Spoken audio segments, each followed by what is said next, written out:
What's up, guys? Badman here again. Got another deck profile for you today. I hope everyone was excited about the draft leaders as I am. They all seem really interesting or cool in their own sort.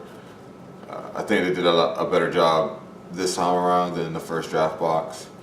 Nothing, stands out as broken as Mecha Frieza was, and all the leaders are relatively useful in my opinion, instead of being bad like the other three leaders in the first draft box. So today, I want to do a profile on all these leaders, but today I'm going to do it on Caulifla running wild. This one's probably the best, not probably, it is the best one in the draft box. On the front side, he's got an ability to activate main once per turn. Choose one card in your life and add it to your hand. Choose this card and all of your non-black battle cards, and they gain plus 5,000 power for the duration of the turn. So if you decide to play this leader, then you're racist. And she awakens, draw 2 cards and flip this over. She's got the same ability on the back. Choose a card in your life, add it to your hand.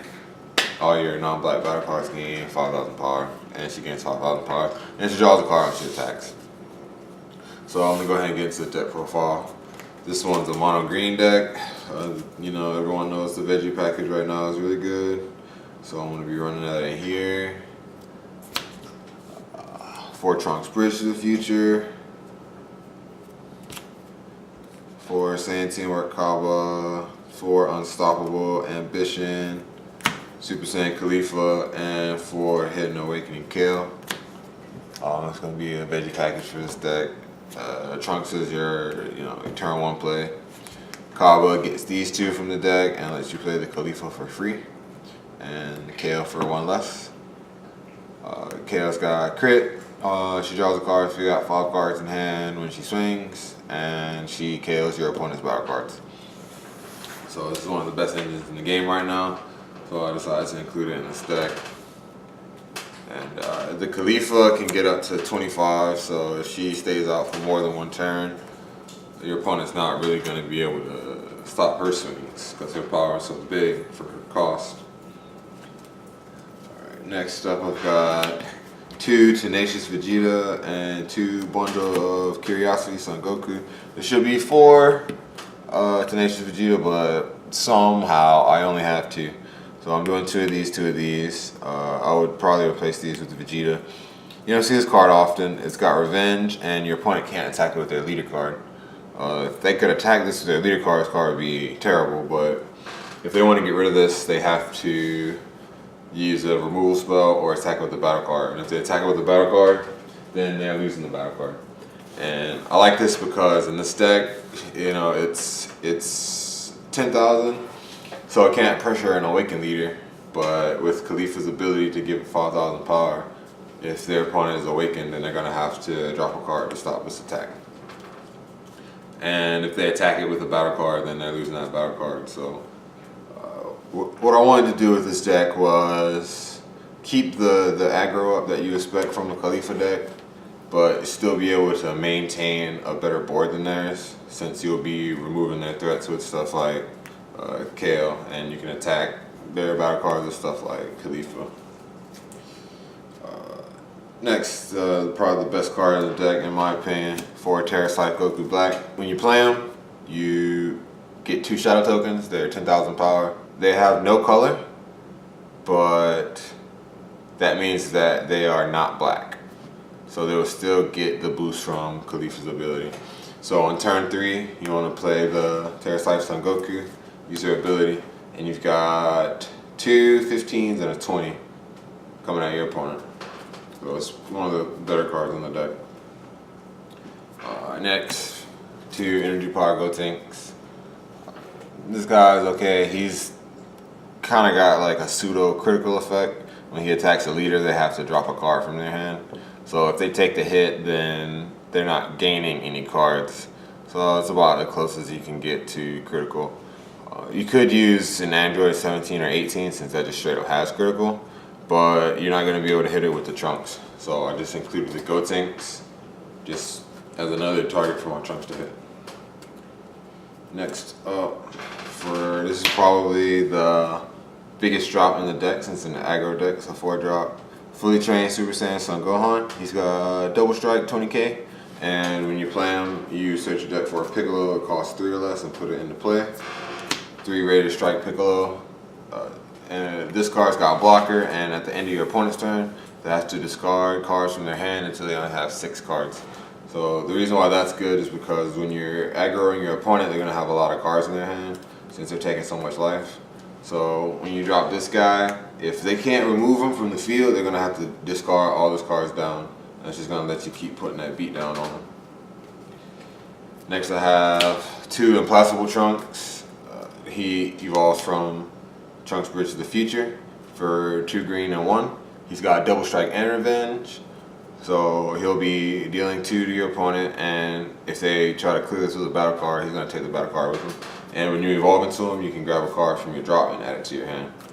The evolve effect in this deck, in my opinion, isn't that good. It's not really much in this deck that can be abused, but at least it replaces itself when you play it.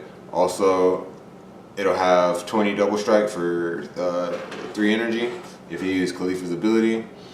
And if they try to clear as a battle card, he's taking the battle card with him. They can attack this with the leader, unlike the Vegeta, but you should probably guard if they attack this with the leader, because you want them to try and take it out with the battle card, or get 2 swings in with it, which is a lot of value. And lastly, for the green cards, I got 2 Son Goten Family of Justice. When you combo with it, you choose your opponent's battle cards with the energy cost of 3 or less and KO it. It's just a way to, like I said, keep the board at a even pace. Since you're aggro, they're going to be playing stuff on their side of the field and killing your stuff with it. And over the course of the game, they might be able to build up a bigger board than you, so you won't be able to aggro them. So this Son Goten Family of Justice just kind of tries to keep them in check. Also, it can get rid of the Sand Teamwork combo, which is huge. So that's it for the green cards. I'm going to move on to the red cards. You're not going to play any of these for their energy costs. So, you don't have to worry about having red energy. For Divine 8 Vados, this is the red super combo. It's cool because, they're both from Universe 6. So everyone knows what the super combo does. You got to run 4 of them in every deck. For Double Shot Super Saiyan 2 Vegeta, you combo with this card, he enters the battlefield rested. So you typically want to do this on your opponent's turn. So during your turn, you can use your ability, swing for 20k that you only pay 1 energy for. Next up is for Bodyguard Legic. This is Cyber Dragon if you play Yu-Gi-Oh! If your opponent has a battle card in play and you don't have any battle cards, you can play him from your hand without paying his energy cost. And he's got blocker as well. He's in here because he's 15 for 0 energy under the right circumstances, just to help with the aggro. And the last card in the deck is 2 Scientist Fu. It is a black card, so it won't get the boost, but it does not need it. It's 25, that's the magic number when you're swinging at an Awoken Leader, and it's got double strike. Typically you want to just use this when you're going for game, 1 energy, and draws you 2 cards. So, you typically can't go wrong including Scientist Fu in a deck. Even if your leader doesn't boost him because he's black, it's all good. He's got 25. This is the strongest card in the deck, and he only costs 1 energy to bring him out. So, here is the Caulifla deck that I've been working on. I haven't been able to play too much recently. I've been having a lot going on. But when I test this deck out, I know it's going to work really well. Especially with the Goku Black combo. So a typical play with this deck, if you're going second, would be,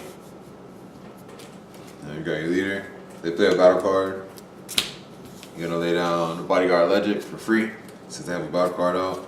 Then you'll play your Trunks Bridge to the Future, hope you hit something good.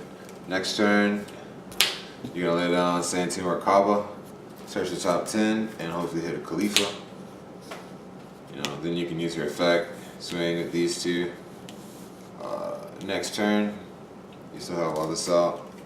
If you have 3 energy, you play your Terrasite Goku Black.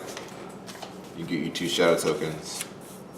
Activate her ability, and then you can swing, swing, swing, swing, swing, swing, swing.